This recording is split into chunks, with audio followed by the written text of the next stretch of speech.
Kita lagi di Bandung nih. Kita mau tanya sama Ustadz Tat, apa sih Tat alasannya mengapa bayi sama Ustadz Haris direkomendasikan untuk dibedong selama 2 tahun? Apa Tat bisa disampaikan Tat? Mungkin 5 menit Tat. Ya, kita coba ya, kita lihat kerangka bayi seperti ini.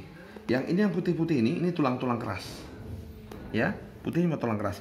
Yang abu-abu ini masih tulang rawan. Ya, tulang rawan.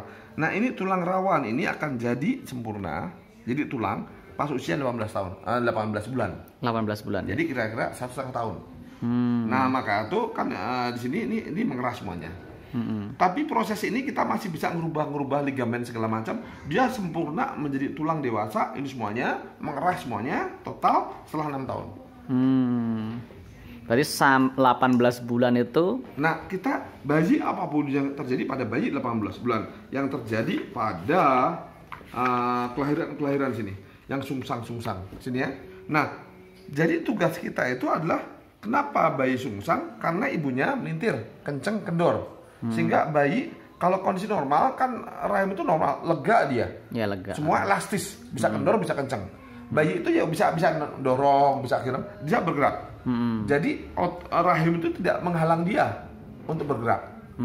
Tapi kalau ini kekencengan jadi mengeras kan, ketahan. Nah, ini nggak bisa, jadi menghambat gerak. Dia nggak bisa berenang, nggak bisa muter segala macam, sehingga dia ada pulang posisi yang salah.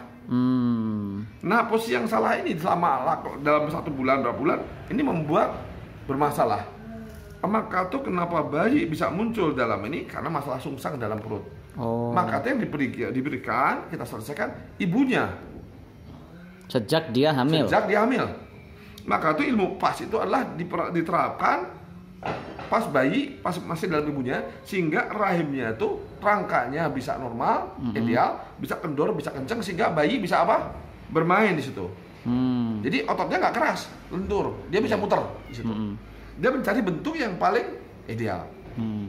Tapi kalau di dalam bentuknya sungsang, contoh kakinya dia lurus kenceng, atau badannya kepelintir. Nah, dalam konteks itu dan lama nanti lahirnya salah, dia akan bisa kepelintir total, ya, kepelintiran banyak. Nah, pelintiran banyak itu pas lahir tidak dibedong, tidak betulkan. Nah, itu menjadi cacat permanen.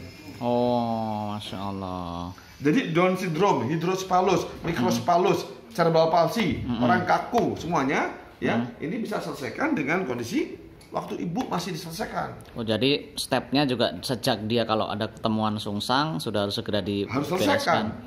Ya kan? Nah, yang selesaikan bukan dengan urutan. Bukan bayi diputar.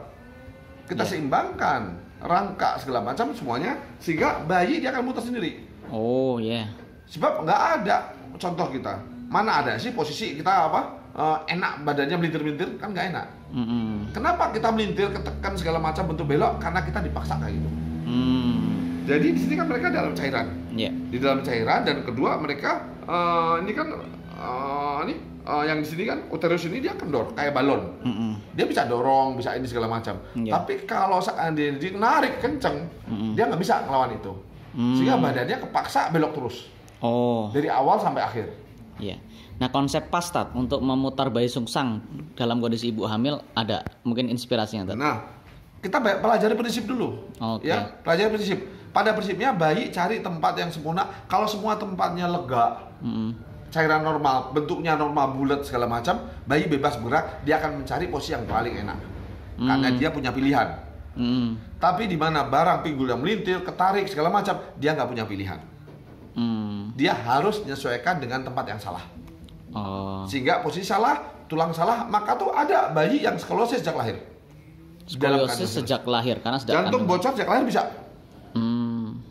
Jadi kelainan itu terjadi pada ibunya. Nah, maka itu ilmu pas diterapkan pada ibu-ibu sebelum melahirkan. Sehingga bayi punya kebebasan, dia punya kebebasan normal. Nah, maka itu nanti ilmu pas diterapkan pada ibu hamil udah mulai terapkan. Harus, jadi ibu yang melahirkan wajib dipas. Kalau udah merasa nggak enak, ya kan? Apa keluhannya? Sering migrain, harus selesaikan. Darah tinggi, harus selesaikan. Pegel di pinggang biasanya. Pegel pinggang, selesaikan. Suka kram, selesaikan. Ya kan, tangan kebas, ini kebas, kaki kebas. Nah, itu harus selesaikan. So, kalau enggak nanti bukan masalah penyakit itu bayi, bukan. artinya itu kan ada perubahan rangka yang kaku, kendor, kenceng. Nah, itu nanti mempengaruhi posisi bayi dalam kandungan. Oh, oke. Nah, semakin bayi semakin membesar, melintir semakin banyak, bayi akan menyesuaikan dengan posisi yang paling salah. Oke. Nah, udah keluar nggak, cara keluarnya nggak benar, udah di luar juga nggak dibetulkan dan benar. Nah, akhirnya kesalahan 3. Kesalahan posisi ibu membawa posisi kesalahan pada bayi, ya kan? Pas metode keluarnya salah, ya kan, dirobek apapun juga, metode keluar salah. Udah keluar nggak ada yang betulkan. Jadi 3 penyebab, 1, 2, 3. Nah, maka itu cacat-cacat bayi ini bisa kita selesaikan sebelum bayi keluar. Oke, siap. Terima kasih Ustadz.